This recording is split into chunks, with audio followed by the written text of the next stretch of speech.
लग्नानंतरचे प्रेम. आई आणि बाबांच्या मर्जीने विराजने शुभासोबत लग्न केले, पण तो मनापासून खुश नव्हता. त्याला मॉडर्न विचाराची आणि तसेच राहणीमान असणारी मोठ्या वहिनीसारखी मुलगी बायको म्हणून हवी होती. त्याच्या मनाच्या चौकटीत शुभा कुठेच बसत नव्हती. शुभा सुद्धा चांगली शिकली होती, दिसायला सुद्धा अगदी मापात होती, संस्कारी होती. फक्त तिचे राहणीमान अगदी साधे होते आणि हेच विराजला आवडत नव्हते. पण आई वडिलांच्या आग्रहाला मान देत त्याने शुभासोबत लग्नगाठ बांधली होती. मनाने आणि विचाराने सुद्धा प्रगल्भ असणारे साधना आणि दयानंद दळवी कुटुंब.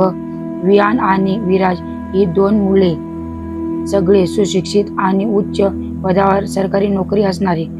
विहानची बायको अनघा एकुलती एक आणि लाडात वाढली आणि स्वतःच्या रूपाची आणि पैशांची घमेंडी असणारी.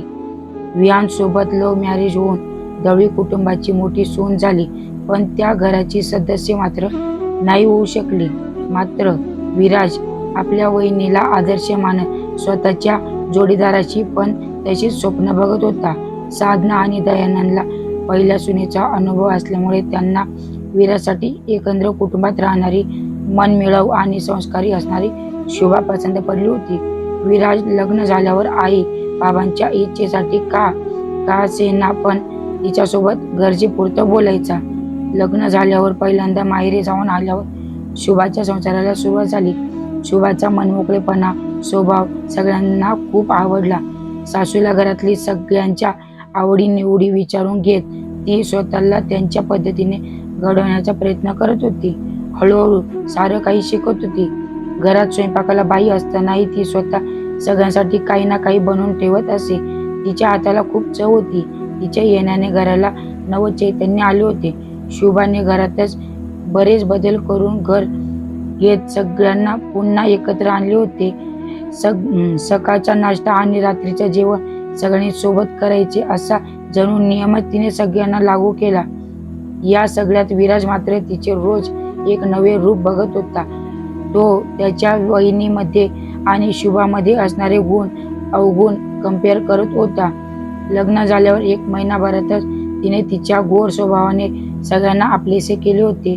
विराजला सुद्धा याची जाणीव व्हायला लागली होती की फक्त राहणीमान फॅशनेबल असले तरच तो जोडीदार परफेक्ट नसतो, तर एकदा परफेक्ट जोडीदाराचं मन आणि घरातल्यांचं इतर व्यक्तींसोबत असणारं वागणं सुद्धा तितकंच उच्च आणि मनमोकळं असणं आवश्यक असतं. विराजने तिच्या साध्या राहणीकडे दुर्लक्ष करत तिच्यामध्ये असणाऱ्या संस्कारी पैलूकडे बघण्याचा प्रयत्न केला. तेव्हा त्यालाही ती एक लाईफ पार्टनर म्हणून एकदम योग्य असल्याची जाणीव होऊन तो कधी तिच्या प्रेमात पडला हे त्याला कळलेच नाही. विराजने तिला स्वतःमध्ये काही बदल करशील का म्हणून विचारले असताना तीही सासू सासरे आई वडील सगळ्यांना विचारून त्यांच्या मनाप्रमाणे बदल करून घेण्याचं तयार झाली. विराजने तिच्यासाठी काही ड्रेस आणले, तिला पार्लरमध्ये नेऊन थोडासा हेअर कट करून तिचा थोडासा मेक ओव्हर केला. त्याच्या लक्षात आले शुभा म्हणजे खरंच एक नंबरी सोनं आहे. थोडीशी जळाली दिली आणि ती अजूनच चमकून गेली. विराजला आपल्या आई वडिलांची पसंती पुन्हा नव्याने आवडू लागली आणि आता त्यांची खऱ्या अर्थाने लग्नानंतरची प्रेम कहाणी सुरू झाली.